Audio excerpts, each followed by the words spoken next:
ॐ तव कथामृतं तप्तजीवनं कविभिरीडितं कल्मषापहं श्रवणमङ्गलं श्रीमदाततं भुवि गृह्णन्ति ये भूरिदा जनाः।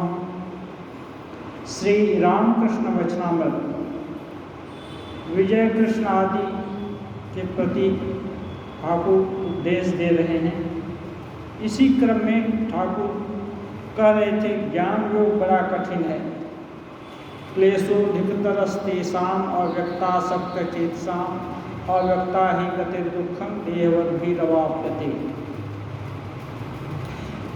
कलिकाल में अन्नगत प्राण है, ये देह धारण की अन्न की जरूरत है। अन्न के साथ सुख और दुख भी आता है। ये सबसे पार जा करके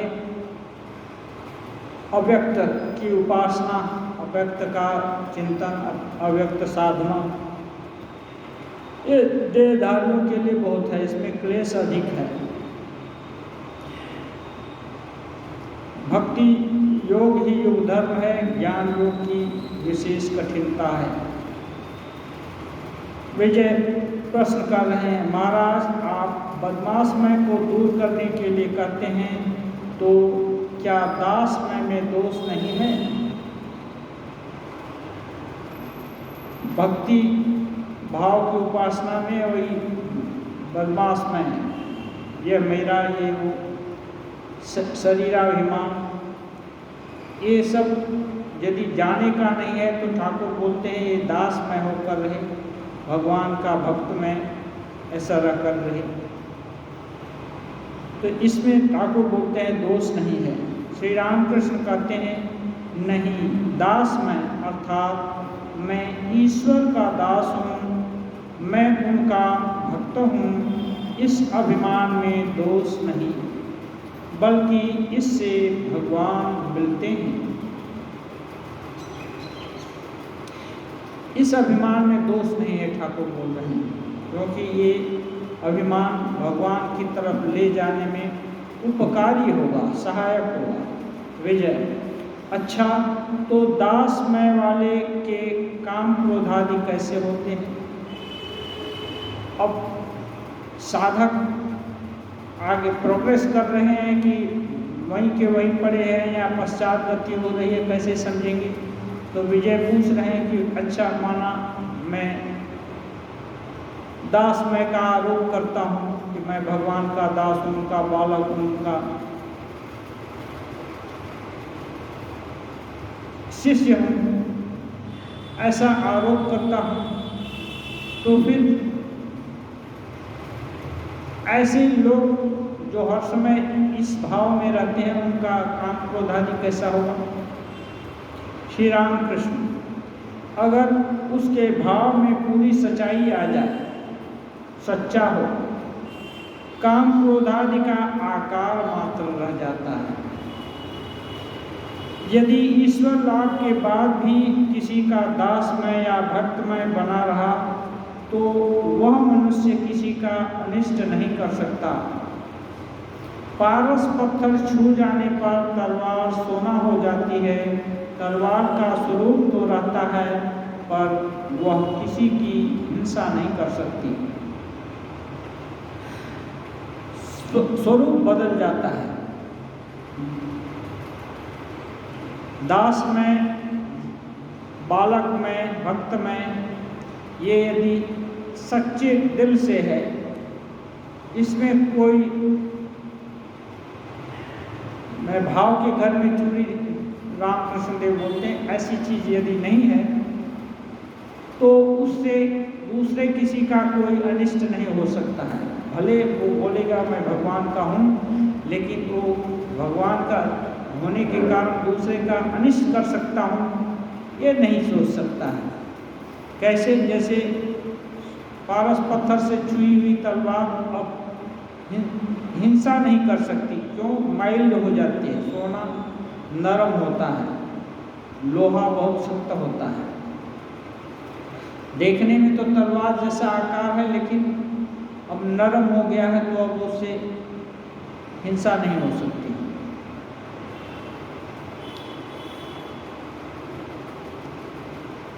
उदाहरण देते हैं, नारियल के पेड़ का पत्ता झड़ जाता है, उसकी जगह सिर्फ दाग बना रहता है, जिससे समझ में आ जाता है कि कभी यहाँ पत्ता लगा हुआ था। इसी तरह जिसको ईश्वर मिल गए हैं, उसके अहंकार का चिन्ह भर रह जाता है, काम क्रोध का स्वरूप मात्र रह जाता है, उसकी बालक जैसी अवस्था हो जाती है। बालक सत्व रज तम में किसी गुण के बंधन में नहीं आता। बालक जितनी जल्दी किसी वस्तु पर अड़ जाता है, उतनी ही जल्दी उसे छोड़ भी देता है। एक 5 रुपये की कीमत का कपड़ा चाहे तुम धेले के खिलौने पर फुसलाकर उससे ले लो, पहले तो वह कहकर कहेगा, नहीं मैं नहीं दूंगा, मेरे बाबूजी ने खरीद दिया है और लड़के के लिए सभी बराबर हैं, ये बड़े हैं ये छोटा है, यह उसके लिए ज्ञान नहीं है, इसीलिए उसे जाति पाति का विचार भी नहीं। माँ ने कह दिया है वह तेरा दादा है, फिर चाहे वह किसी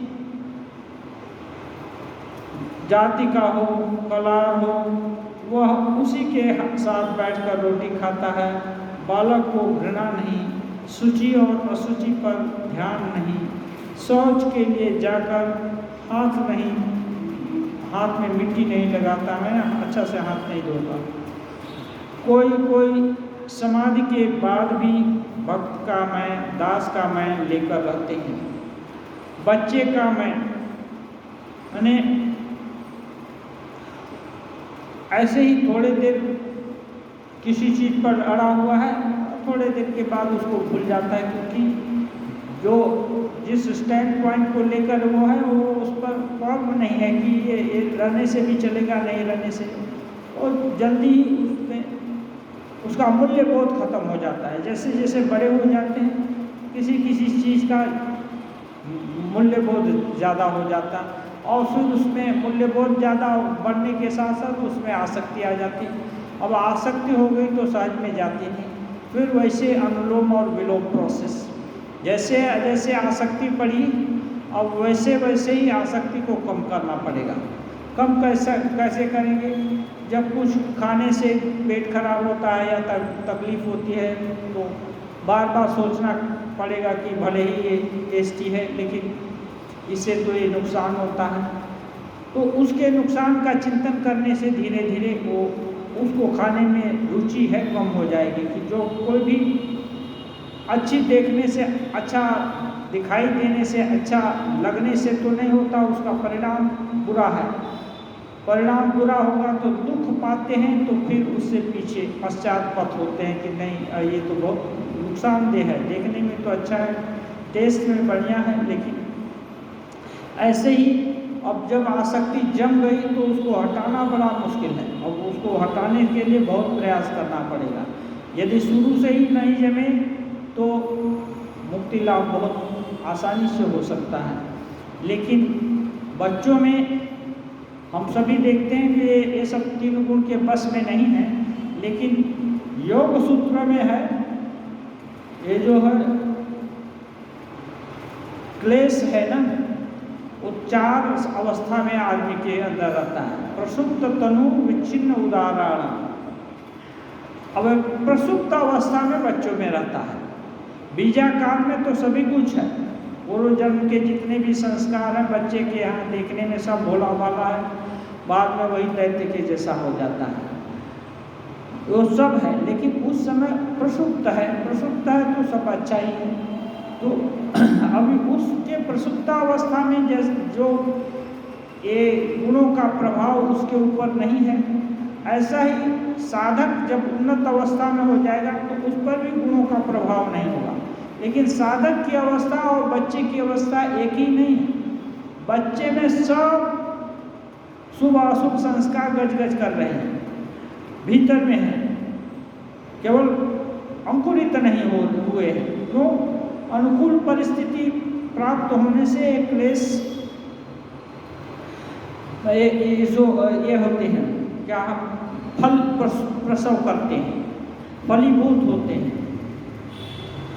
ये बच्चे के अंदर वो सभी है, लेकिन जो साधक है जिसका कि ये सब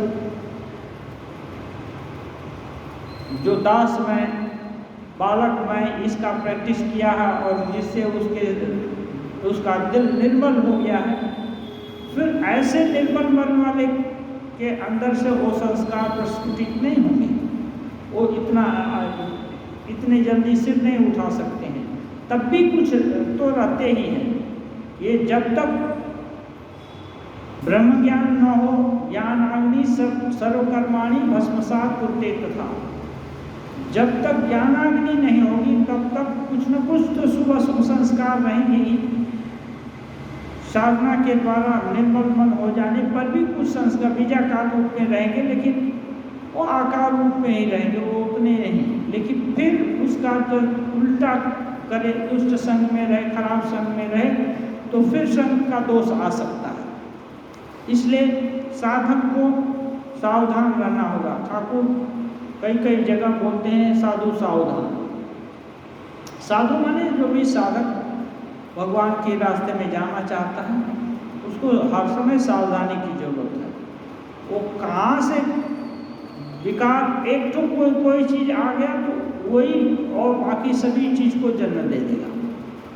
एक व्याधि आ गई, उसी से बढ़ते बढ़ते बहुत तरह की व्याधि फैल जाती है, ऐसे हो जाएगा। इसलिए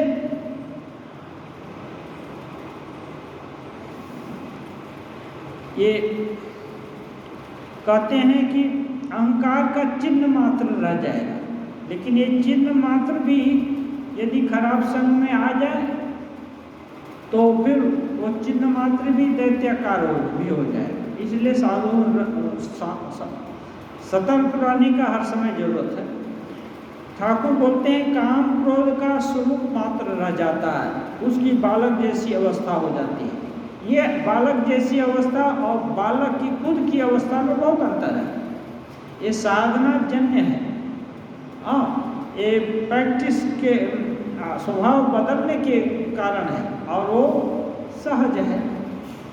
वो बच्चा है, अभी प्रसूत अवस्था में है, इसलिए बच्चा को साधक के बराबर कभी नहीं। बच्चा थोड़े दिन में कैसा हो जाएगा, वो रंग बदल देगा, लेकिन साधक का रंग दूसरे तरह से ही बदलता जाएगा यदि साधना में निमग्न है तो। बालक सत्वरज तम में से किसी गुण के बंधन में नहीं है। बालक जितने जल्दी किसी वस्तु पर अड़ जाता है, उतनी जल्दी उसे छोड़ भी देता है। माने संस्कार के बस साधक कभी कुछ चाह लिया, लेकिन जैसे ही होश हुआ उसको छोड़ भी दिया।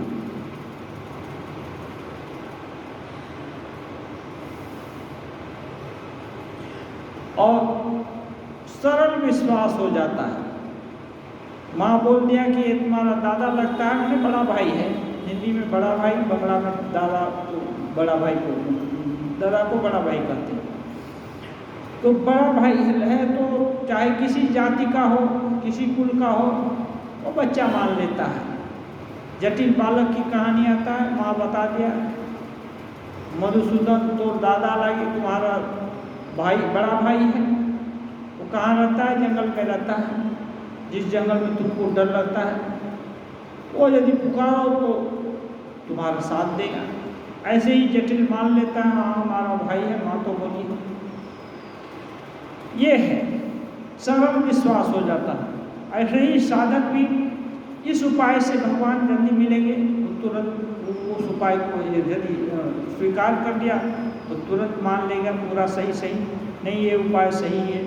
चाहे भले ही जहाँ से उपाय बताया जा रहा है वहाँ कोई दूसरा मकसद हो, लेकिन सच्चा साधक उसको ठीक मान कर ही लेता है। बालक को घृणा, शुचि और अशुचि पर ध्यान नहीं है। ये सब क्या शुचि अशुचि घृणा, ये सब छोटी मोटी चीज़ों को लेकर व्यस्त रहना हुआ। अभी इनको ही लेकर व्यस्त रहेंगे तो भगवत चिंतन जो सबसे बड़ी वस्तु है वो पीछे छूट जाते हैं। शौच के लिए जाकर हाथ में मिट्टी नहीं लगाता, तो आगे क्या है, शौच जाने के बाद वो हाथ से धोते, मिट्टी लगा कर हाथ धोते। अभी उसके बदले में साबुन वगैरह विभिन्न तरह का आ गया हाथ सफाई के लिए। तो वो इसमें उसको अंतर ज़्यादा नहीं मालूम, पानी से धो लिया इतना काफ़ी है। शुचि अशुचि, इस कोई है 10 बार नहाएंगे तब ये होगी, 10 बार नहाने से तो माने अशुद्धि हो जाएगी, ऐसा नहीं है। इसलिए हिंदी में एक कहावत है, मन चंगा तो कठौती में गंगा। ये सही है। एक घटना घटी थी, ये रैदास, संत रैदास के जीवन में, वो उनके कठौती में ही गंगा माँ प्रकट हो गई थी। वो घटना ऐसी है कि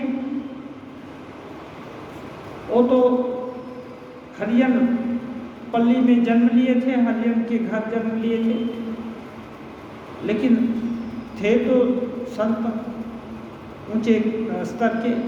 तो एक बार ब्राह्मण लोग दल बना करके जा रहे थे गंगा नहाने के लिए, कोई शुभ मुहूर्त था।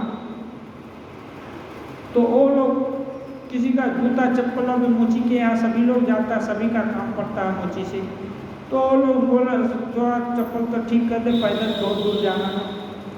तो कहाँ जा रहे हैं, बातचीत तो होती ही है काम के दौरान। फिर कोई लोग बोले हम गंगा नहाने जा रहे हैं, ये मुहूर्त है ना।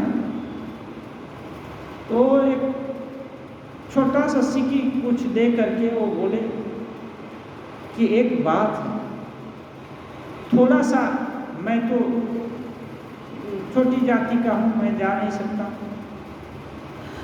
आप लोग इसको ले जाकर मेरी तरफ से माँ को भेंट कर देना, गंगा माँ को। तो लोग बोला कोई नहीं, जब इतना काम है तुम्हारे एक तो सिक्की देने में क्या है, वो लोग दे देंगे। लेकिन फिर वो बोले रैदास नहीं, ऐसे नहीं देना, जाकर फेंक नहीं देना, माँ से कहना कि आपका एक भगत रैदास एक सिक्की दिया है, माँ यदि हाथ उठा कर लें तब देना। तो ये लोग सुन लिया, फिर इनकी खिस्ती उड़ाते हुए और चल दिया कि वाह, इतने बड़े भगत हैं कि उनका माँ सिक्की को हाथ उठा कर लेंगे, हम लोग इतना रुपया देगा, हमारा रुपया नहीं लेंगे और उनका हाथ। वे वो गए तो सब लोग नहाया, अपने में एक पूजा प्रार्थना जो भी करना था कर लिया। फिर हठात एक जन को याद आया, अरे रैदास का दिया हुआ सिक्की तो बांध कर रखा है कपड़े में, उसको तो दिया नहीं। तो सोचा कि अच्छा जाते हैं दे ही देते हैं, लेकिन वो तो बोला है इतना अभिमानी है और बोला माँ हाथ बढ़ा कर देंगे तो वो बोला अच्छा जो भी हो, देने के लिए हम लोग बोल दिए, लिए ले लिए हैं तो हम देंगे। तो लेकर गया और बोला माँ एक रैदास का भेजा हुआ सिक्की। जैसे ही बोला माँ का एक बढ़िया हाथ निकल गया बाहर और तो वो हाथ आगे बढ़ करके ले लिया सिक्की। अब थोड़ी ही देर में, जब तक ये कुछ समझे, तब हाथ फिर दोबारा बाहर आया, एक बढ़िया सोने का कंगन देते हुए माँ बोली, इसको मेरे भक्त रैदास को भेंट कर देना, ये माँ की तरफ से भेंट है। रैदास सिक्की दिया, माँ सोने का कंगन दे दिया। तो फिर ये ले तो लिया। जैसे ही गंगा जी से बाहर निकला, वो जो ठाकुर बोलते हैं गंगा के किनारे जितने भी पाप कर्म के जो संस्कार हैं बैठे रहते हैं, वो घाट पर सवार हुए, सोचता है कि अरे बाप, इतना कीमती कंगन अभी उस मोची को देने जाएंगे, उसको देने से तो वो इसका क्या करेगा, वो धनी आदमी हो जाएगा, उसको क्यों देना है, तो हम लोग का जूता सिलाई कौन करेगा। हाँ, लोभ आ गया। ब्राह्मण लोग भी कोई बहुत धनी आदमी नहीं थे, ये लोग सोचे कि चलो बाजार में बेच देते हैं। फिर सोचा इतना सुंदर राजा को यदि दे देंगे बहुत बड़ा उपहार ऐसे मिल जाएगा, ये सुनार लोग क्या देगा। राजा के पास ले गए तो राजा देखा बहुत सुंदर, कोई को देखने से वो तो दैवी सब पता है ना, जिसमें देवता का अंश ये है वो तो अच्छा लगेगा ही। यदि विभूतिमत सत्वम, जो विभूति से आया है उनकी, तो वो तो अच्छा लगेगा। राजा देखकर बहुत खुश हुआ। तो अब राजा क्या करेगा, कंगन पहनेगा और रानी को दिया। रानी को दे तो खुशी नहीं हुई, देखी तो बहुत अच्छा है तो लेकिन खुश नहीं हुई। शायद ये हो गया कि एक ही हाथ देखने में सुंदर लगेगा, दूसरा नहीं। तो बोली कि एक लेकर क्या होगा, ऐसा एक और चाहिए।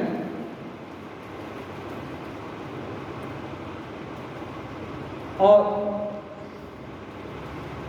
तो कौन देगा, जो लोग लाया है, एक लाया है वो दूसरा भी लाकर देगा। इन लोग को जब पकड़ा, फिर से बुलाया, तो ये लोग कबूल दिए कि नहीं, ये तो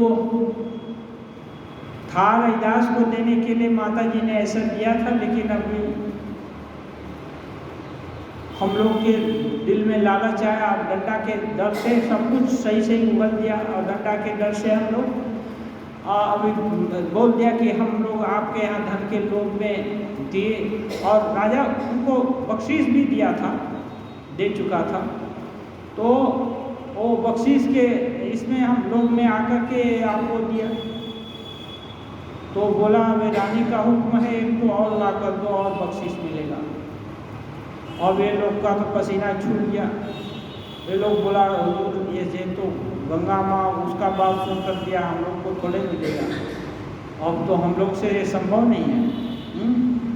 तब अब राजा तो रानी का आदेश है, रानी का आदेश कैसे ये कर सकता है, उनकी तमन्ना कैसे ये कर सकते हैं, डिनाई कर सकते हैं। और राजा बोले कि रैदास को बुलाओ।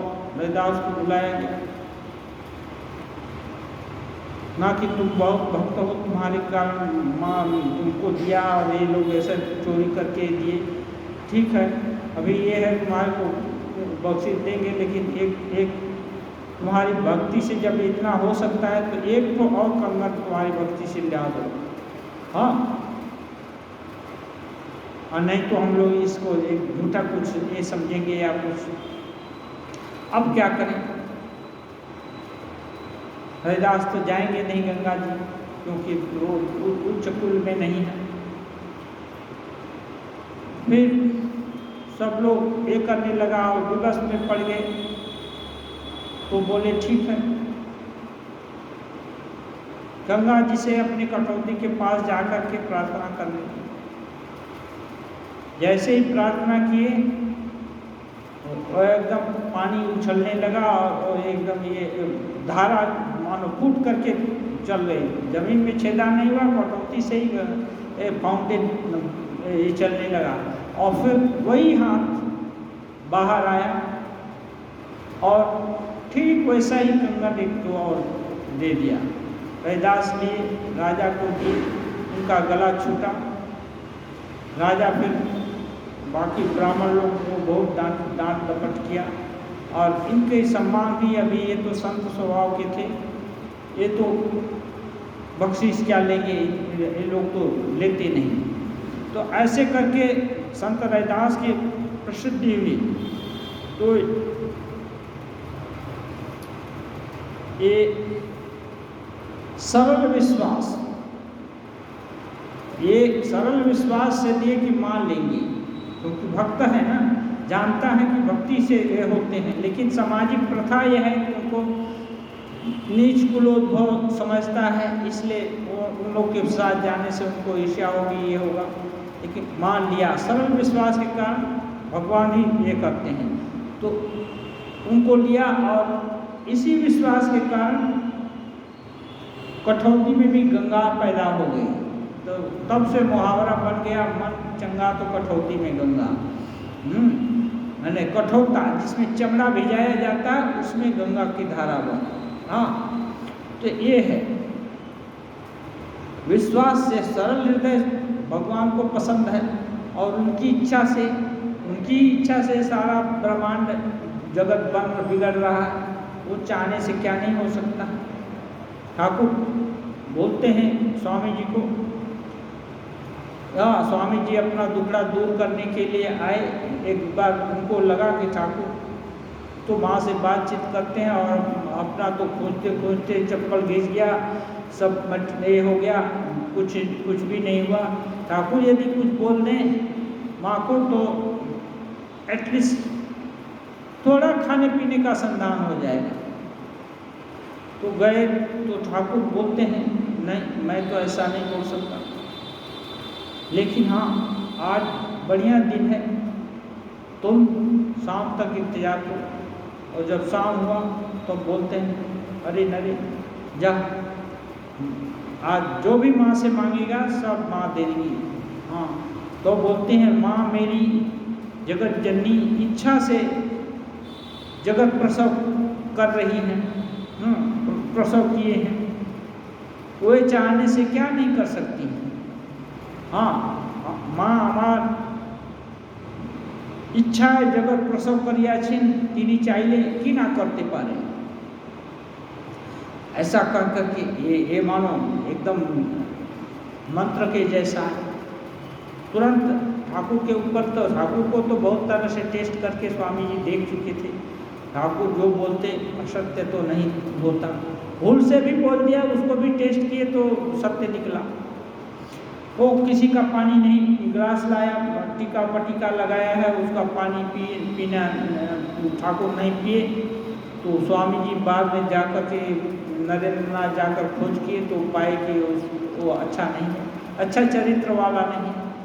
ये सब विभिन्न तरह से टेस्ट करके देखे कि नहीं ये इसका विज्ञान में कोई सलूशन नहीं, ये दूसरा ज्ञान है। हाँ तो ठाकुर पर विश्वास हुआ था, फिर जाकर के मांगे और मांग नहीं पाए क्योंकि उनकी डेस्टिनी कुछ और थी। बाहर से तो वो दरिद्रता मोचन के लिए ये सब थपेड़ा पड़ रहा था, लेकिन अंदर में तो वो सब भाव नहीं था। कि ये है सहज सरलता होने से कि वो तुम्हारा लगता है बस तुरंत विश्वास। तो साधक जब उच्च अवस्था में आता है तो तुरंत विश्वास हो जाता है, और एक बार यदि विश्वास हो गया शक्ति पर तब फिर ये साधना सहज हो जाती है। केवल विश्वास बोलने से नहीं होता, वो धीरे धीरे दिल से आएगा। विश्वास माने क्या? ज्ञान।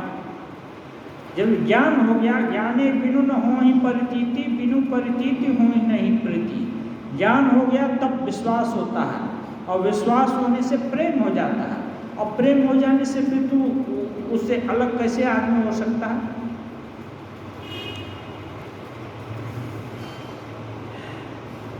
कोई समाधि के बाद भी भक्त का मैं लेकर रहते हैं। मैं दास हूँ तुम प्रभु हो, मैं भक्त हूँ तुम भगवान हो, यह अभिमान भक्तों का बना रहता है। ईश्वर लाभ के बाद भी रहता है, जैसे हनुमान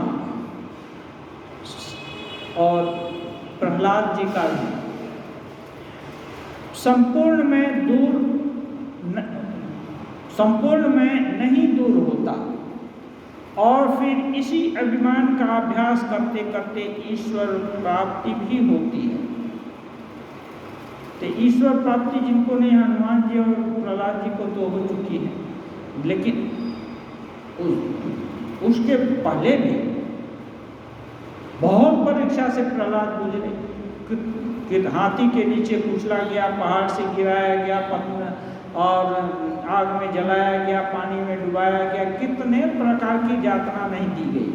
हाँ, एक मासूम बच्चे को दिया गया, लेकिन उसका विश्वास कभी अधिक रहा, कभी डिगा नहीं। इसी के उसके फलस्वरूप वो भगवान से अलग नहीं हुए, कुछ नहीं हुआ। जो इनको जलाना चाहा वही जल गया, जो मारना चाहा उसी का प्रतिफलित हो गया, इनका कुछ नहीं हुआ। तो इसके बाद ईश्वर प्राप्ति, भगवान को गोद में लिए। यही भक्ति योग है। भक्ति के मार्ग पर चलने से भी ब्रह्म ज्ञान होता है। भगवान सर्वशक्तिमान है, वे इच्छा करें तो ब्रह्म ज्ञान भी दे सकते हैं। भक्त प्रायः ब्रह्म ज्ञान नहीं चाहते। मैं दास हूँ, तुम प्रभु हो, मैं बच्चा हूँ, तुम माँ हो, ऐसा अभिमान रखना चाहते हैं। यदि भक्त चाहे कि भगवान अपना अरूप रूप भी दिखाएं तो हो सकता है, और भगवान चाहें तो भी उसके अंदर प्रेरणा दे सकते हैं कि तुम ये चीज़ चाहो। लेकिन कहते हैं भगवान सब कुछ दे देते हैं, स्वभाव नहीं बदलना चाहते। यदि कोई बदलना न चाहे तो, और वो नहीं चाहेगा भगवान को, तो भगवान ये नहीं चाहे, एक उसका स्वभाव चाहे तो भगवान सब कुछ कर सकते हैं, लेकिन स्वभाव नहीं बदलती। वो जो चाहता वो देने का कोशिश करते हैं या देते हैं। जैसे मथुर बाबू चाहते ठाकुर तो उनको भी मुक्त कर दे सकते, मुक्ति का भाव ला देते कि नहीं, इतने लोग मुक्ति के लिए तपस्या किए हैं, और मुक्ति का कांडारी जो है ये अपने ही अपना इष्ट देवी बन करके, देवता बन करके है, तो और क्या संसार में क्यों रहना है, छोड़ो। वैराग्य होता और चाहते कि मैं मुक्त होना चाहता हूँ तो बस, और कुछ। मथुर बाबू के लिए ठाकुर को कोई चीज़ अदेय नहीं थी, नहीं देते ऐसी बात नहीं, लेकिन वो नहीं चाहे तो उनको नहीं दिया गया, क्योंकि ये चीज़ चाहने से मिलती है। नहीं चाहने से ठीक है, खेलो खाओ, क्योंकि भगवान के लिए संसार में रहो या संसार के पार जाओ, दोनों एक ही चीज़ है, क्योंकि सभी जगह वो है। शुद्ध रूप से विशुद्ध रूप से तो भगवत सत्ता हर जगह है। परेशानी तो जीव को होती है, जो जीव उपाधि लेकर है। भगवान को कोई कष्ट नहीं है, चाहे कोई सुख में हो या दुख में हो, क्योंकि वो एक रस है सब जगह। लेकिन नहीं, कोई स्ट्रगल करके अच्छी स्थिति में पहुंचना चाहता है तो उसको सहायक भी बनते हैं, क्योंकि मुक्ति का मार्ग वही प्रशस्त किए हैं, बताए भी हैं। ये सब सृष्टि करके इस बंधन में पढ़ने के बाद मुक्त होने का रास्ता भी वही दिखाए हैं वेद के माध्यम से। यो ब्रह्मांडं विदधाति पूर्वं यो वै वेदांश्च प्रणोति तस्मै तं देवं आत्मबुद्धि प्रकाशम मुमुक्षुर्वै शरणं प्रपद्ये। यहाँ कहते हैं कि जो ब्रह्मा को सृजन करके और ब्रह्मा के अंदर वो उस ज्ञान राशि को दिए, तंग देवम, उसी देवता की मैं शरण के शरणागत हूँ, हाँ, उसी का शरण ग्रहण करता हूँ। तो ये ऐसी प्रार्थना वेद उपनिषद में है। तो ये रास्ता भी भगवान ही दिखाए हैं, वही सृष्टि किए हैं, वही रास्ता भी दिखाए हैं। तो जो जाना चाहेगा उसके लिए रास्ता खुल जाएगा, दरवाजा खुलेगा। जो नहीं जाना चाहेगा कोई नहीं, आनंद में रहे, जहाँ जैसा आनंद, जिस प्रकार का आनंद चाहता हो सभी तरह का आनंद रचना कर दिए। विजय, जो लोग वेदांत विचार करते हैं वे भी तो उन्हें पाते हैं। विजय का रुझान है, विचार करने में ज़्यादा झंझट नहीं है, सोचना ही तो है, आप एक करना है। इसलिए विचार मार्ग थोड़ा बुद्धिमान लोगों को पसंद होता है। श्री रामकृष्ण, हाँ, विचार मार्ग से भी वे मिलते हैं। ठाकुर ये नहीं बोलते कि किसी मार्ग से नहीं मिलेंगे, हर मार्ग से मिल सकते हैं। इसी को ज्ञान योग कहते हैं। लेकिन बोल रहे हैं विचार मार्ग बड़ा कठिन है। सप्तभूमि की बात तुम्हें बतलाई है, कभी कभी सप्तभूमि का बात ठाकुर बताए। सप्तम भूमि पर मन पहुंचने से समाधि होती है। ब्रह्म सत्य जगत मिथ्या यह बोध होने पर मन का लय होता है, समाधि होती है। परंतु कली में जीवों का प्राण अन्नगत है। ब्रह्म सत्य जगत मिथ्या का बोध फिर कैसे हो सकता है?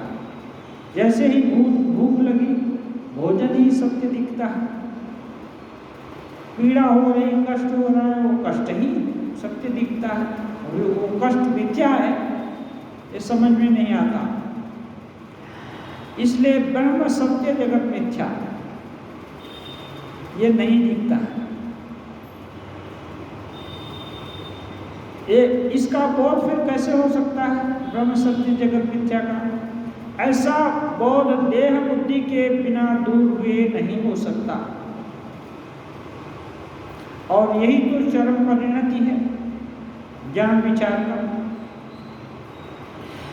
मैं न शरीर हूँ, न मन हूँ, न 24 तत्व, मैं सुख और दुख से परे हूँ।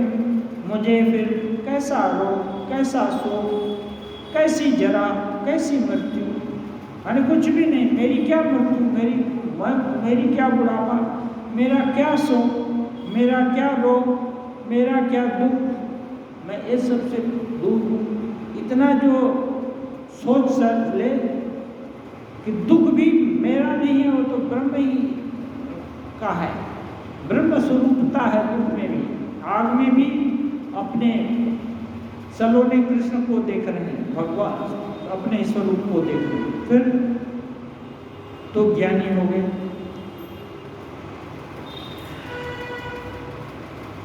ऐसा बोध कलिकाल में होना बड़ा कठिन है। चाहे कितना विचार करो, देह बुद्धि कहीं ना कहीं से आ ही जाती है। बड़ के पेड़ को काट डालो, तुम तो सोचते हो कि जड़ समेत उखाड़ फेंका, फिर दूसरे दिन सवेरे उसमें कनखा निकला हुआ दिखोगे। देहाभिमान नहीं दूर होता, इसलिए कलिकाल में भक्ति योग अच्छा है, सीधा है। मैंने एक तरफ बोल रहे हैं कि मैं देह नहीं, और दूसरा सुई घुस जाता है तो आओ करते हैं, वो नहीं, आओ करना नहीं चलेगा। शरीर में घुसा है, एक जड़ जीव है, में घुसे, काट दिया एक पैर, तब भी आओ नहीं। और ऐसा कहीं संभव है? देह बुद्धि तो ऐसे ही चित्कार शुरू हो जाएगा।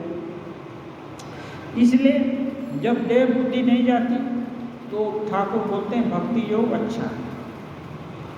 और दूसरी एक बात ठाकुर बोल रहे हैं, मैं चीनी बन जाना नहीं चाहता, चीनी खाना ही मुझे अच्छा जान पड़ता है। ये भक्त लोगों का स्वभाव। तो मैं चीनी नहीं बनना, भगवान नहीं बनना चाहता, भगवान तुम लोग, मैं आपका होना चाहता हूँ। मेरी कभी यह इच्छा नहीं होती कि कहूँ मैं ही ब्रह्म हूँ। ठाकुर अपना बात बोल रहे हैं, क्योंकि तुरंत ब्रह्म ज्ञान हो जाता, इच्छा मात्र स्मरण मात्र से ही हो जाता, फिर तो लीला भंग हो जाए। मैं तो कहता हूँ तुम भगवान हो, मैं तुम्हारा दास हूँ। पांचवी और छठी भूमि के बीच में चक्कर काटना अच्छा है। पांचवी और छठी भूमि को पार कर सप्तम भूमि में अधिक देर तक रहने की मेरी इच्छा नहीं होती। सप्तम भूमि में गया तो पूरी समाधि, वहाँ क्या होता है पता नहीं चलेगा। इसलिए षष्ठ भूमि में नाम कीर्तन, मैं उनका नाम गुण कीर्तन करूँगा, यही मेरी इच्छा है। सेव्य सेवक भाव बड़ा अच्छा है। और देखो, ये तरंगे गंगा की ही हैं, परंतु तरंगों की गंगा है ऐसा कोई नहीं करता। तरंगे गंगा हो गई है ये नहीं कोई करता, लेकिन गंगा की ही तरंगे हैं। ऐसे ही मैं भगवान का हूँ बोलना, मैं भगवान हूँ ये बोलने में थोड़ा अंतर है। हाँ, मैं बोलने से ही सब विकार युक्त एक पिंड हो जाता है। अब विकार युक्त पिंड भगवान कैसे भला हो सकता है? सर्वशक्तिमान, सर्वज्ञ, सर्वव्यापी, सर्वसमर्थ कैसे हो जाएगा? तो ये इसमें अंतर है। लेकिन मैं भगवान का हूँ ये तो हो ही सकता, सबके जो सब कुछ का आधार है उसके भीतर ही तो हम हैं। तो हम भगवान के बोलने में कोई दिक्कत नहीं, कोई असत्य भाषण भी नहीं है। मैं वही हूँ, यह अभिमान अच्छा नहीं। देहात्म बुद्धि के रहते ऐसा अभिमान जिसको होता है उसकी बड़ी हानि होती है। क्योंकि भाव दूसरा है ना, भाव दूसरा है, बोलना दूसरा हो रहा है। ये खिंचा खिंची हो रहा है। भावे घरे चूरी, स्पष्ट खुद ही देख रहे हैं कि भाव में गड़बड़ी है। बोल रहे हैं मुँह से कि दर्द नहीं हो रहा, तो पीड़ा हो रही है, नस फटा जा रहा है, अभी हो सकता है बेहोश होने का, पारा गर्म है, बेहोश हो जाएगा, इतना दर्द है। और बोल रहे हैं कि नहीं ये तो मिथ्या है, ये होता नहीं। और समझना बहुत आसान नहीं है। इसलिए बोलते हैं कि जैसा भाव वैसा लाभ। भाव यदि अशुद्ध है तो लाभ भी शुद्ध नहीं होगा, इसलिए हो नहीं पाता है। फिर वह आगे बढ़ नहीं सकता, क्योंकि भाव घर में चोरी हो गई तो आगे बढ़ नहीं सकता, पैर में जंजीर पड़ गई झूठा का। और जो सत्य स्वरूप है असत्य का, कहीं भी असत्य कुछ रहेगा तो वहाँ वो सत्य स्वरूप हो नहीं सकते। धीरे धीरे पतित हो जाता है, और इतना तो परिणाम होता है कि ये उल्टा एक भाव धीरे धीरे इससे पतन भी हो जाता है। क्योंकि एक गलती दूसरी गलती को जन्म दिया, और फिर और धीरे धीरे मल्टीप्लाई होते होते गलतियों का पहाड़ खड़ा हो जाता है। वह दूसरों की आंखों में धूल झोंकता है, साथ ही अपनी आंखों में भी। दूसरों के तो दिखाने के लिए वह अपने आंख में पहले झोंक लेता है, और थोड़ा सा विवेक रहा तो समझ भी जाता है, लेकिन क्या करेगा, अभिमान है कि नहीं मैं ज्ञान विचार ही करूँगा, श्रेष्ठ साधक कहलाऊंगा। अब श्रेष्ठ साधक कहलाना भी तो अभिमान है। इसलिए धीरे धीरे अभिमान हुआ और उसकी पूर्ति नहीं तो और हो जाता है, बुद्धि भ्रष्ट हो जाए। अपनी स्थिति का हाल वह नहीं समझ पाता। धीरे धीरे अपनी स्थिति का हाल भी समझने की क्षमता चली जाती है। भक्ति के दो प्रकार, परंतु भेड़िया दशाम की भक्ति से ईश्वर नहीं मिलते। उन्हें पाने के लिए प्रेमा भक्ति चाहिए। भेड़िया दशा में बहुत सारे लोग उजुग करके राम राम कर रहे हैं, वहीं इसी में भी राम राम करने लगे तो सबको दिखाने के लिए करने लगे, तो उससे ही नहीं होता। वो जो पूरा मास संकीर्तन या मास कुछ भी होता है, तो उसमें सभी लोग एक ही प्रकृति के नहीं होते। कितने लोग दिखावे के लिए भी कुछ करते हैं, अच्छा अच्छा चीज बोल रहे हैं, अच्छा अच्छा गा रहे हैं, फिर भी उस गाने के भाव पर मन नहीं है। मन ये है कि हमारा सुर सुन करके कितने लोग हमको पसंद कर रहे हैं, कितने लोग हमको फिर नया सट्टा देंगे, हाँ कितने लोग हमको याद करेंगे, हमारी टीआरपी ना क्या अभी होता है वो सब बढ़ेगा। तो अब जिस चीज़ को चाहेंगे अभी तो भक्ति कम हो जाएगी। भक्ति तो वहाँ रहेगी जहाँ भगवान और हम और उसके बीच में और कोई नहीं। कुछ भी आ गया तो वहाँ कम हो जाएगी, कमी हो जाएगी। आज जितना आ गया, कई आइटम आ गया तो उतनी ही कमी हो जाएगी। इसलिए दिखाना देखना ये सब हो गया तो इसको बोलते हैं भेड़िया दशा। माने बहुत सारा ये होने से उससे नहीं, दिखावा होने से नहीं होगा। प्रेमा भक्ति चाहिए, प्रेम के लिए प्रेम। एक ये है शेर है, रमे उल्फत जिस तरह होगा निभाएंगे जरूर, तुम हमें चाहो न चाहो हम तो चाहेंगे जरूर। भगवान चाहते हैं या हमारा ये काम सिद्ध करा दिए या ये अनुकूलता प्राप्त करा दिए, इतना पूजा दिए, इतना कहिए किए तो मैं उनको मानूंगा। ये तो व्यापार हो गया। ये मन्नत कर दिए, भगवान ये कर दिए तो हम कर देंगे, तो ये व्यापार हो। इसको प्रेमा भक्ति नहीं बोले, तो वैदिक भक्ति या उसमें नीचे स्तर की भक्ति बोल सकते हैं। थोड़ा तो विश्वास है कि भगवान नाम की कोई चीज़ है, लेकिन इसको प्रेमा भक्ति नहीं। प्रेम का मतलब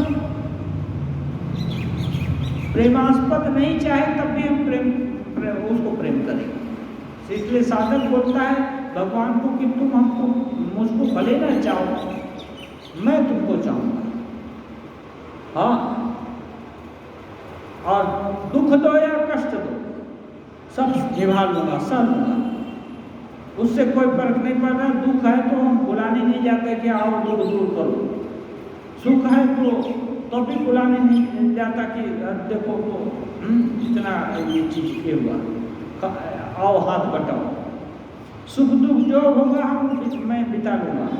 हाँ, तुम मुझको चाहो या मत चाहो तब भी मैं तुमको चाहूँगा। इसको ये प्रेमा भक्ति का ये प्रेमा भक्ति का एक और नाम है राग भक्ति। प्रेम या अनुराग के बिना भगवान नहीं मिलते। ईश्वर पर जब तक प्यार नहीं होता तब तक उन्हें कोई प्राप्त नहीं कर सकता, ये शर्त है। कैसे होगा? जिसको जानते नहीं उस पर भला प्यार कैसे हो सकता है? इसीलिए तुलसीदास जी कहते हैं ज्ञाने बिनु न हो ही परितीति। पहले तो माँ के ऊपर विश्वास है बच्चे का, तभी तो माँ बोलती है मधुसूदन तो दादा लागे, मधुसूदन तुम्हारा बड़ा भाई है, वो कहाँ रहता है? जंगल में रहता है, तुम बुलाने से ही वो आएगा। माँ के ऊपर बच्चे का पूरा विश्वास है, इसलिए माँ बोल दिया तो मान भी लिया। ये विश्वास होना तो कैसे होगा?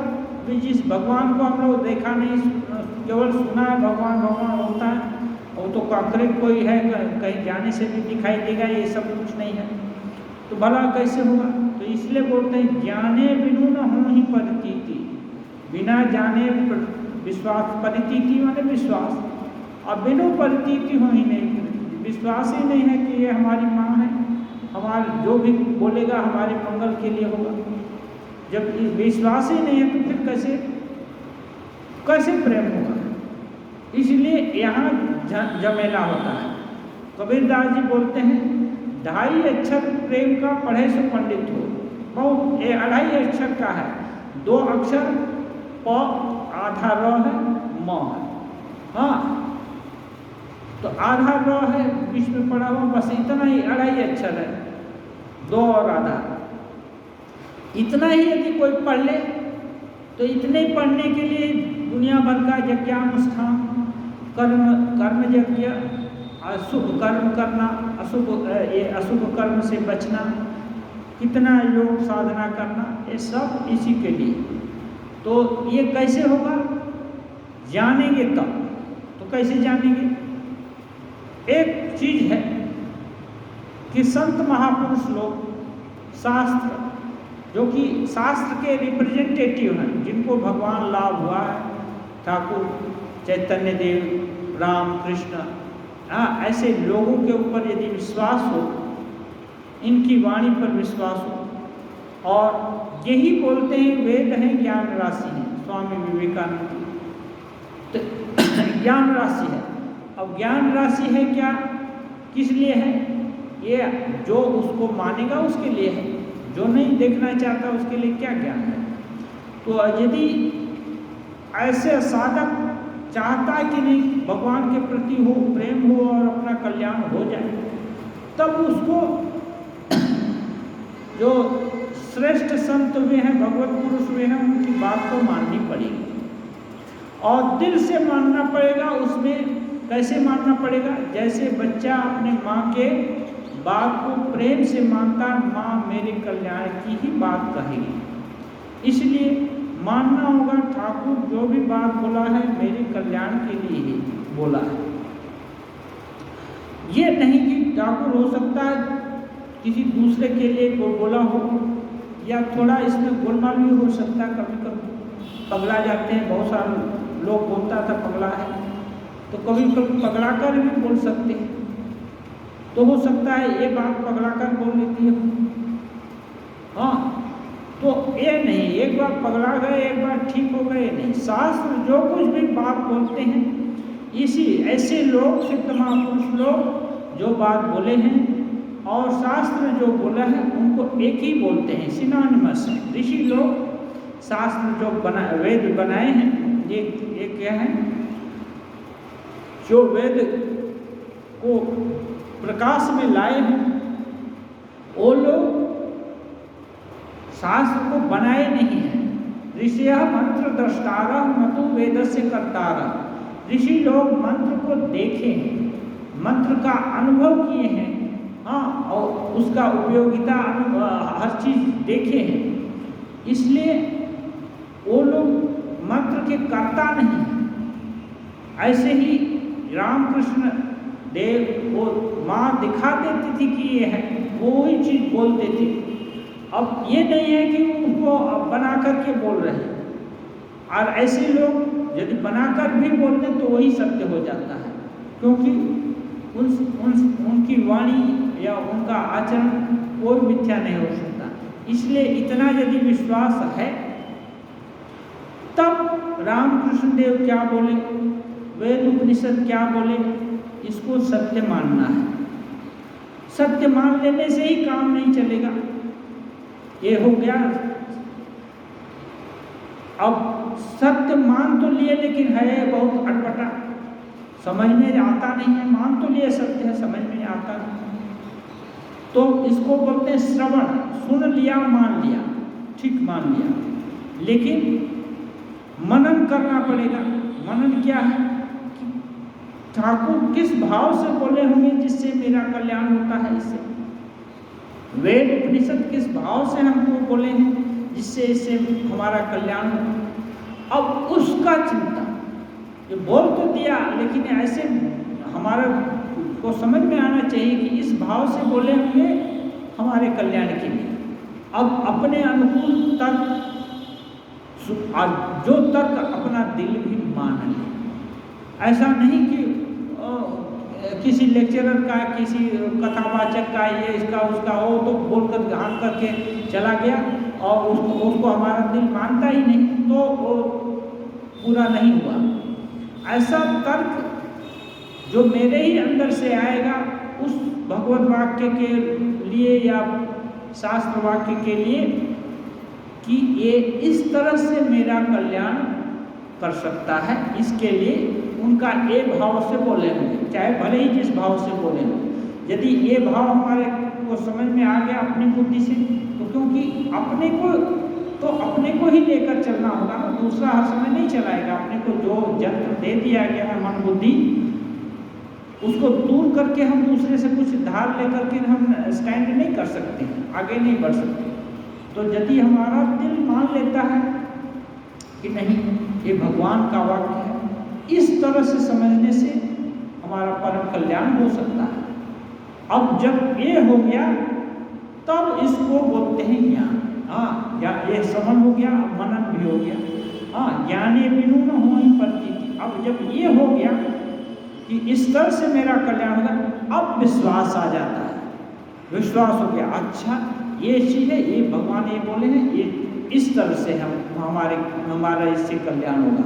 जब ये बोले अब विश्वास हो गया, और जब विश्वास हो गया तो विश्वास की परिणति है प्रेम।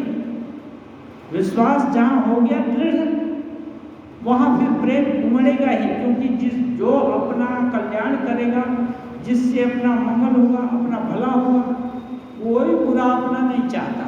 ये इम्बेडेड नेचर है, अपना स्वतः स्फूर्त स्वभाव है। हमारा कोई भला करेगा तो हम कभी नहीं चाहेंगे कि हमारा भला न हो, हमको सुख न मिले, हमारा दुख का अवसान न हो, कोई नहीं चाहता है।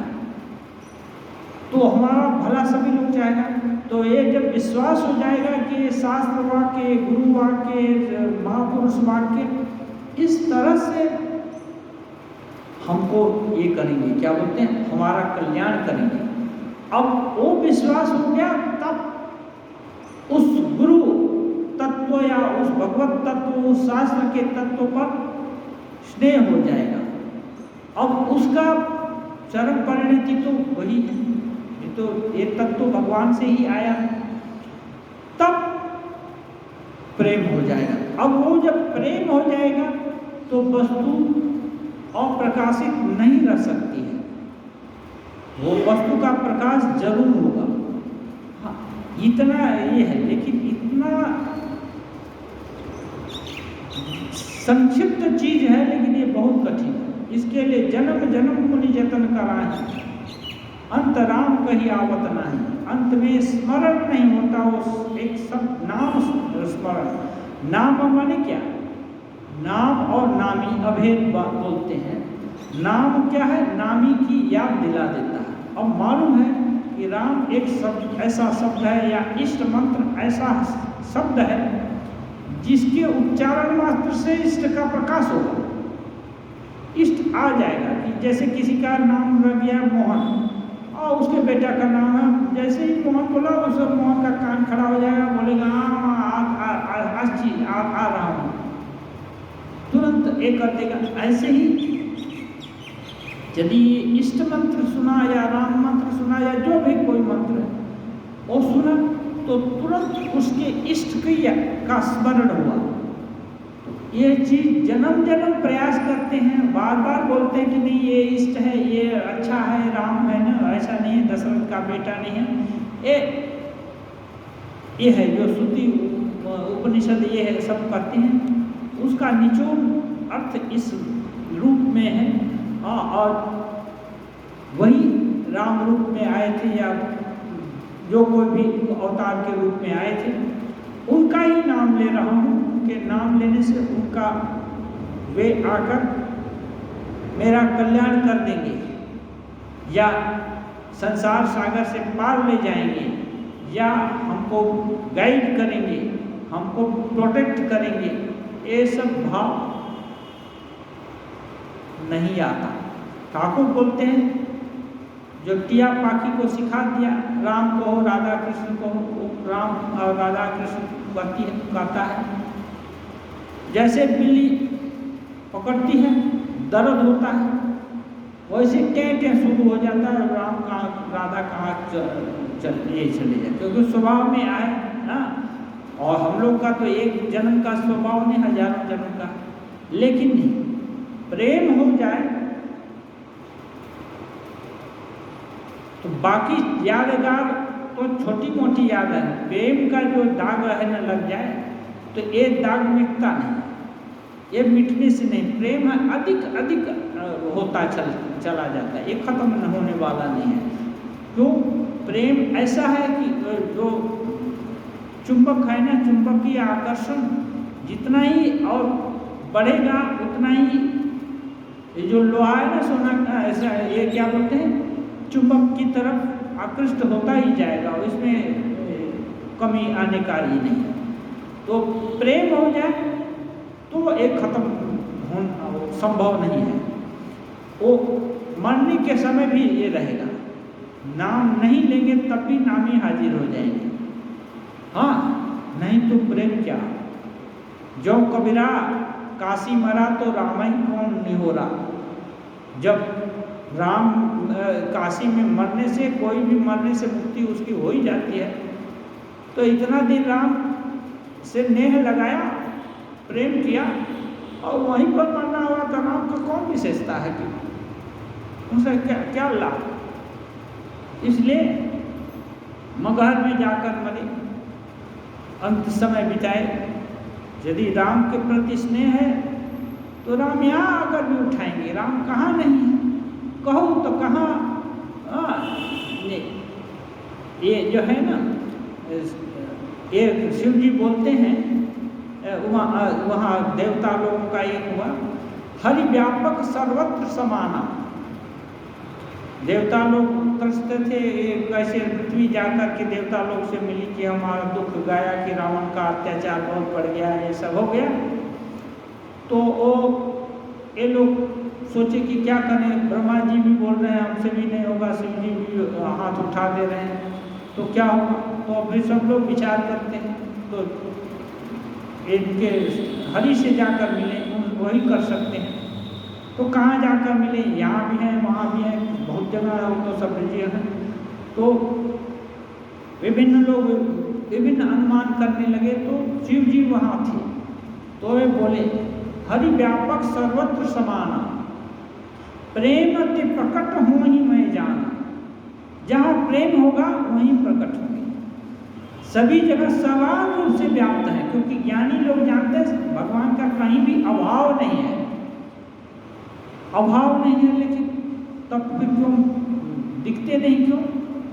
प्रेम नहीं है इसलिए नहीं दिखते। प्रेम अत्य प्रकट हो ही मैं जाना, प्रेम जहाँ होगा प्रकट हो जाएंगे। तो वैसे ही सब लोग जहाँ खड़े थे वहीं प्रेम से भगवान को याद किए और तब उनका प्रादुर्भाव हुआ। तो ये प्रेम की महिमा है, बिना प्रेम के होता नहीं। और ये प्रेम बहुत आसान है लेकिन बहुत कठिन भी है। जितना आसान है उतना ही कठिन है, क्योंकि ये भीतर का अपना अंदर का बात है, ये बाहर के लोग नहीं समझ सकते प्रेम की भाषा। प्रेम का भाषा वही समझेगा जो कि प्रेमिक होगा। ओम निरंजनम नित्यम अनंत रूपम भक्ताधृत विग्रहम वै ईशावतारम परमेशमीड्यं तं रामकृष्णं शीर्षा नमामि।